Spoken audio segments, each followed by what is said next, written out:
What's up, guys? Thought I'd make a little update video on what's been going on with the car and where I'm at. So I got the front sheet metal. I got started on the front sheet metal. Ordered it all from AMD. I waited till I got a decent deal on Summit. But you can see not everything's tightened down yet. I'm still working on some of the gaps.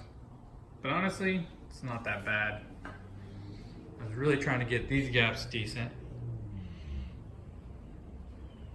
The bottom's not tightened down. It's actually going to come out right here a little bit. It's going to pull out. There's no bolts in the bottom yet. I'm still kind of tweaking it. So I got to say, for, reproduction metal, it's not that bad. This took a while to get lined up. I know that. I see a lot of cars that don't have that lined up, and it kind of bothers me. I know that there's like a filler rubber piece that goes in here that actually makes it not lined up, but I'm gonna keep mine this way. That's what I've heard anyways. So this one did come with a couple little dings in it, but I really didn't feel like sending it back and waiting. I really wanted to get it together. I kind of needed the motivation of it looking like a car again a little bit. And you can see here the gap.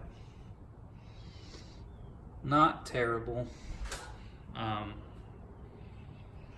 It's just, you set a budget and then put it together and get what you can every month, and it's slowly getting there. It looking like a car again a little bit helps a lot, I'd say. So I still have to work on the hood latch. The hood latch is still a little off. Still waiting on the, I guess it'd be called the upper cowl. I had to tweak and bend the hood, and what I did was I took a 4x4, and it's still not perfect by no means.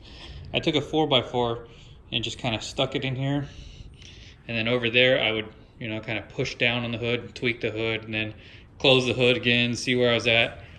If you're putting reproduction metal on a Camaro or one of these Firebirds, it's still kind of up here too much, but I tweaked the hood a little more. But if you're putting this kind of metal on the on one of these cars, just be prepared for, you're gonna have to tweak things. You're gonna have to maybe drill out some of the holes a little bit. I did have to drill out some of the holes. The problem I actually had on the passenger side, and I'll see if I can show you, was on this fender in here. I don't think you'll be able to see. Anyways, the fender was actually like right in here.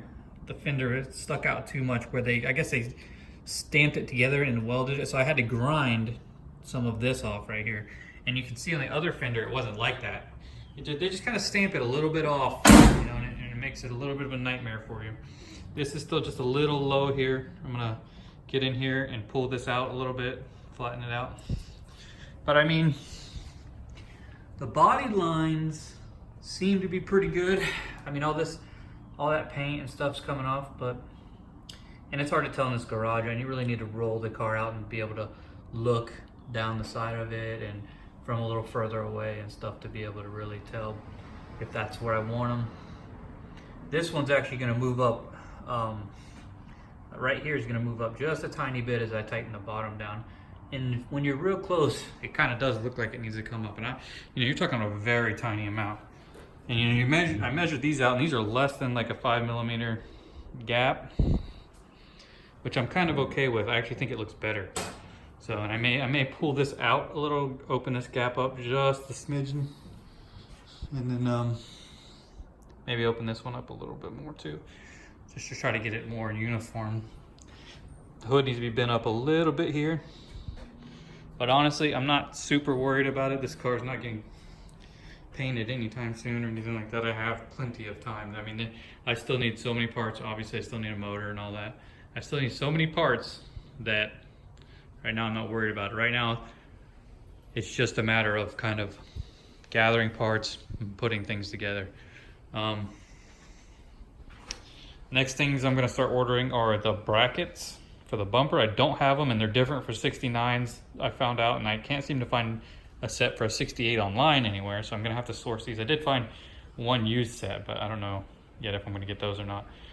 But I need the bracket that comes up. It's kind of like a J shape on both sides, and then there's another tiny little bracket that comes down just to be able to mount the front bumper. So that's probably what I'm gonna order next. I'm gonna order the lower part of the fenders here. I don't have these. The ones I had were pretty rough, so I just got rid of them. And then the upper cowl too, because I need to get this in to make sure it's gonna align okay with the hood. Sitting in the car and being able to see down this hood with the scoops and everything really kind of makes you feel good. It's really kind of a cool look to it, just looking down the hood. So I'm really excited. Still haven't 100% decided on what engine I'm gonna go with. I've been looking at some of the Blueprint 383s. I know it's not a Pontiac engine, but honestly, I mean, if you look at the prices of the Pontiac engines on Butler, you know, Butler Performance and or whatever, you're talking like 12 to 15 grand, I think. It's like, it just doesn't make sense to me, and they're heavy motors from everything that I've read online. So I was thinking just a 383 for now. You know, 450 horsepower or so. Blueprint actually makes a 396 with all forged internals that I'm interested in, but I can't seem to find a lot of information on it. You know, there's not a lot of reviews, and the reviews that are on there are bad, you know, but I don't see why it would be so much worse than, say, a 383. And, you know, I looked at ATK stuff, and a lot of their stuff comes with more forged internals than the Blueprint stuff does for around the same price, and a little more torque. I noticed on a lot of their motors they use like a 72cc chamber head, which helps with the torque.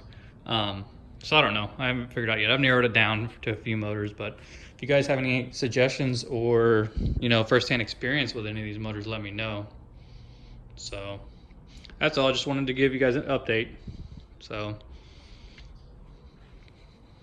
don't forget to like and subscribe if you want to see more of the car. Thanks.